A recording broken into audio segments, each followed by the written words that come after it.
علیکم ناظرین، بسم اللہ الرحمن الرحیم۔ شروع کرتے ہیں اللہ تعالیٰ کے پاک نام سے، جس نے ہندوستان کے مسلمانوں کو 76 برس قبل آزادی دی تھی، مگر افسوس کہ 76 برس بعد بھی یہ قوم اور اس قوم کے حاکم اور چودھری ابھی تک یہ فیصلہ نہیں کر سکے کہ یہاں کون آزاد ہے، کس کو آزادی ملی بھی ہے کہ نہیں، اور اگر ملی ہے تو کن کن شرائط پر یہ قوم آزاد ہوئی تھی۔ صرف افسوس ہے اور بار بار انا للہ پڑھنے کے لیے رہ گیا ہے۔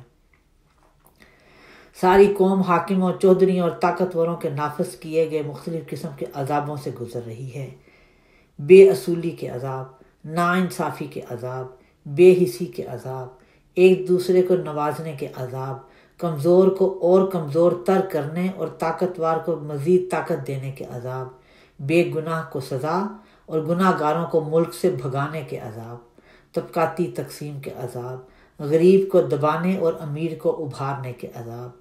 یہ بیچاری قوم ہے کہ عذابوں کے نرغے میں قید پنجرے میں بند چڑیا جو کبھی پنجرے کی ایک دیوار کو ٹکر مارتی ہے تو کبھی دوسری کو، پھر لہو لہان ہو کر گر جاتی ہے، ذرا ہوش آتی ہے تو پھر اٹھ کر ٹکریں مارنے لگ جاتے ہیں۔ گزشتہ ہفتے سے بجلی کے بلوں کے بوجھ تلے دبی یہ قوم 23-24 کروڑ، جن کا نمبر بھی اصل میں معلوم نہیں کہ کتنے ہیں یہ لوگ، سڑکوں پر رل رہی ہے، ٹکریں مار رہی ہے، رو پیٹ رہی ہے کہ خدا کے لیے ہم پر یہ جگہ ٹیکس نہ ڈالو، ہم کہاں جائیں، کیسے رہیں۔ مگر ان کو کون دیکھے گا اور کیوں دیکھے گا؟ سب طاقتوروں کی بجلیاں تو مفت ہیں، ایئر کنڈیشن مفت ہیں، ہر آسائش و آرام مفت ہے، پھر سڑک پر رلنے والے کیڑوں مکوڑوں کی کیا حیثیت ہے؟ ان کی کون سنے گا اور کیوں سنے گا؟ گھر میں دانے نہیں، تن پہ کپڑا نہیں، سر پہ چھت نہیں، مگر کیا ہوا؟ سیاسی پارٹیاں اور ان کے پالے ہوئے زندہ سلامت رہیں۔